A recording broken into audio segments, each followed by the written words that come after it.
Hello student, आज हम लोग करने जा रहे हैं that is elasticity of demand. Okay, now अभी तक हमने जितना भी पढ़ा लॉ ऑफ डिमांड में हमने फुल कॉन्सेंट्रेट किसके ऊपर किया? The direction of change in price and demand. किसके ऊपर कॉन्सेंट्रेट किया? Direction of change in price and demand. अभी हमने पढ़ा था ना कि डिमांड का स्लोप होता है downward from left to right.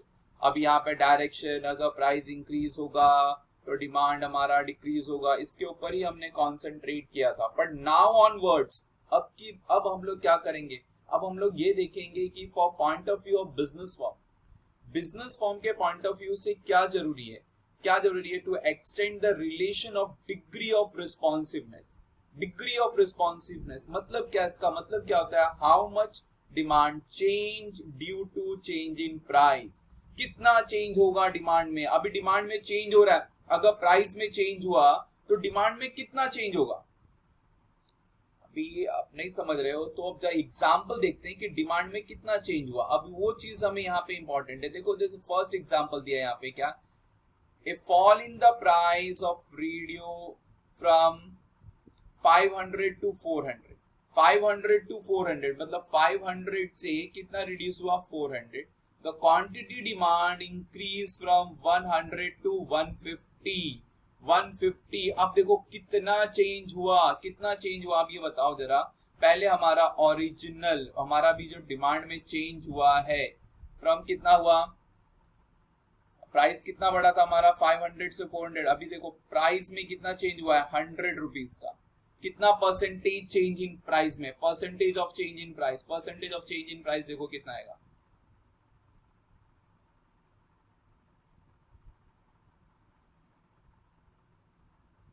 कितना चेंज है प्राइस में? 20% का चेंज है। अभी देखो यहाँ पे डिमांड में कितने का चेंजेस है?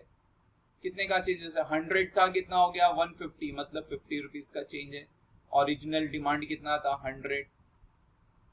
अगर इससे मैं करूंगा तो ये कट गया, कितना आ गया? 50%। अभी देखो इसका मतलब क्या है? यहाँ पे प्राइस में कितना चेंज था?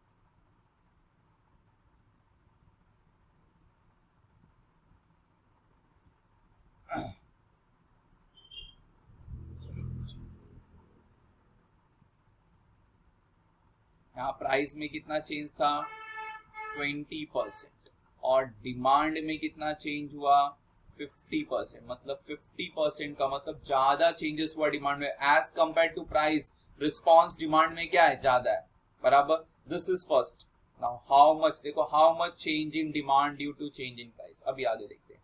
अभी नेक्स्ट एग्जांपल क्या? As a result of fall in the price of wheat from 20 to 18। ठीक है, अभी व्हीट के प्राइस में चेंज हुआ। अभी कितना चेंज हुआ? 2 रुपीज। बेस प्राइस कितना था? 20। 100 कितने का चेंज हुआ प्राइस में? 10% का चेंज हुआ। डिमांड में कितने का चेंज हुआ? क्वांटिटी डिमांड में कितना हो गया? 20 का चेंज आया। 500 बेस था।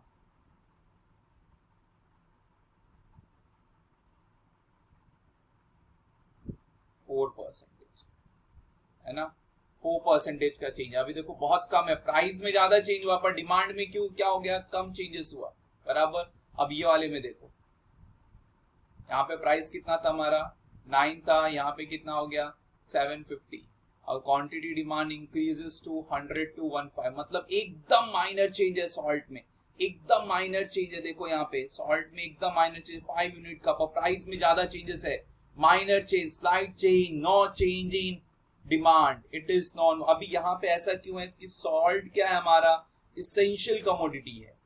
अब ये बताओ प्राइस कम हो गया क्या तो सॉल्ट ज्यादा कंज्यूम करना स्टार्ट करोगे क्या? नहीं, सॉल्ट जितना कंज्यूम करते थे उतना ही तुम लोग करोगे, ज्यादा तो कर ही नहीं सकते। प्राइस ज्यादा हो गया तो क्या कम कंज्यूम करोगे क्या? बिगर नमक का खाना खाओगे क्या? नहीं ना, खाने वाले ही हो। तो बड़ा भाई इस सब को हम लोग क्या बोलते हैं? Accordingly it is very important for an business firm to analyse how much change should be in demand due to change in price. Price की वजह से डिमांड में कितना चेंज हो रहा है उसको ही एलोकेट करना है हम लोगों को, बराबर। उसी को हम लोग क्या बोलते हैं?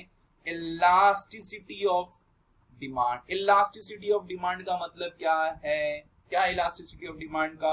How much change in demand due to change in price, मतलब degree of responsiveness, degree of responsiveness in demand due to change in price. Percentage, अभी इसको हम लोग बोल सकते हैं। अभी देखो अगर इसको मैं डेफिनेशन में बोलूं, अभी डेफिनेशन में अगर बोला जाए तो क्या, elasticity of demand is defined as responsiveness in quantity demand of a goods to be changed in what, of variable of on which the demand depend, one of its variable। अभी अगर मैं इसको अदर वर्ड में बोलूं, elasticity of demand को हम लोग कैसे डिफाइन करते हैं, degree percentage of change in quantity demand divided by percentage change in one of its variable. One of its variable मतलब डिमांड में जो चेंज होता है ना स्टूडेंट, सिर्फ प्राइस की वजह से चेंज नहीं होता डिमांड में। हमने पढ़ा है कि नहीं पहले कि डिमांड में चेंज होता है सिर्फ प्राइस की वजह से, क्या नहीं, हमने पढ़ा था ना डिटर्मिनेंट्स में क्या पढ़ा था हम लोगों ने, demand change due to related goods, due to income of consumer, other changes की वजह से भी होता है। इसीलिए हम लोग बोलते हैं इलास्टिसिटी ऑफ डिमांड मतलब responsiveness in demand what, due to change in one of its variable, किसी एक वेरिएबल की वजह से अगर चेंज हो रहा है। एक वेरिएबल का मतलब क्या, change in one of variable, एक वेरिएबल की वजह से। हमने 12th स्टैंडर्ड में ज्यादा कॉन्सेंट्रेट किया था सिर्फ किसके ऊपर, प्राइस के ऊपर। प्राइस, यहाँ पे ध्यान लो, प्राइस हम लोग लिखते थे क्योंकि हम लोगों ने जब डेफिनेशन लिखा था ना, वो डेफिनेशन किया था हम लोगों ने, प्राइस इलास्टिसिटी ऑफ डिमांड। अभी हम लोग सिर्फ क्या पढ़ रहे हैं, इलास्टिसिटी ऑफ डिमांड। तो डिमांड में चेंज हो सकता है due to change in one of it variable. One of it variable में क्या आता है, देखो, price of related commodity. Related commodity याद है कि नहीं, कॉम्प्लीमेंट्री गुड्स, सब्स्टिट्यूट गुड्स, ठीक है। और क्या आ सकता है, income of consumer, income of consumer भी आ सकता है ना। फिर अदर फैक्टर्स में बहुत सारे other factors, price, due to change in the price, due to change in advertisement, इतना ज्यादा ऐड आ रहा है, कंटिन्यूसली ऐड आ रहा है, ऐड आ रहा है, तो हमारे पास क्या होता है, उसका डिमांड क्या हो जाता है, अफेक्टेड हो जाता है। हम लोग नहीं लेना चाहते कोई कमोडिटी, पर हमने इतना ऐड देखा है उसका, हम लोग क्या करते हैं, उसको कंज्यूम कर लेते हैं। That is other factor. Other factors में बहुत सारे फैक्टर्स हो सकते हैं, कोई एक फैक्टर नहीं हो सकता, बहुत सारे फैक्टर्स हो सकते हैं। अचानक demand can be change suddenly, okay, कोई भी फैक्टर की वजह से चेंज हो सकता है। बट जो मेन इंपॉर्टेंट है वो क्या, हमारा price of related commodity, income of consumer, price, ये तीन फैक्टर सबसे इंपॉर्टेंट है हमारे लिए। कौन सा, price of related commodity, income of consumer, price, ये एकदम अफेक्टेड है, ठीक है।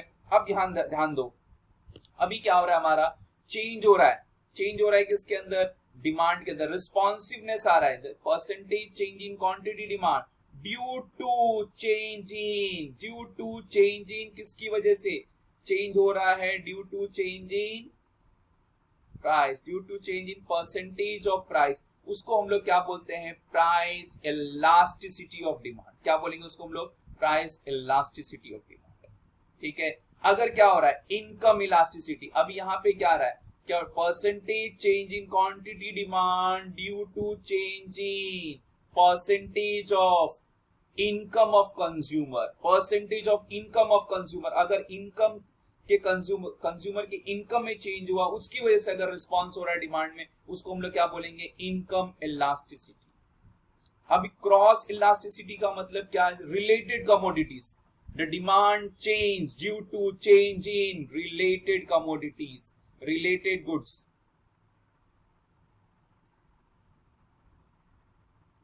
रिलेटेड कमोडिटीज की वजह से होता है उसको, यहां पे किसमें, for consume,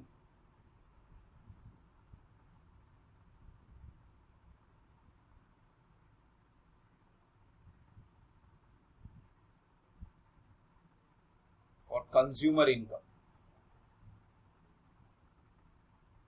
due to change in consumer income. Consumer income के चेंज की वजह से अगर हो रहा है तो उसको हम लोग क्या बोलेंगे, इनकम। अगर क्या हो रहा है, रिलेटेड कमोडिटी में चेंज हो रहा है, उसकी वजह से हो रहा है, तो उसको हम लोग क्या बोलेंगे, क्रॉस इलास्टिसिटी। एडवर्टाइजमेंट के क्या है, अगर advertisement due to spending more and more advertisement, ज्यादा से ज्यादा एडवर्टाइजमेंट कर रहे हैं, उसकी वजह से अगर डिमांड में चेंज हो रहा है, तो उसको हम लोग क्या बोलेंगे, एडवर्टाइजमेंट इलास्टिसिटी।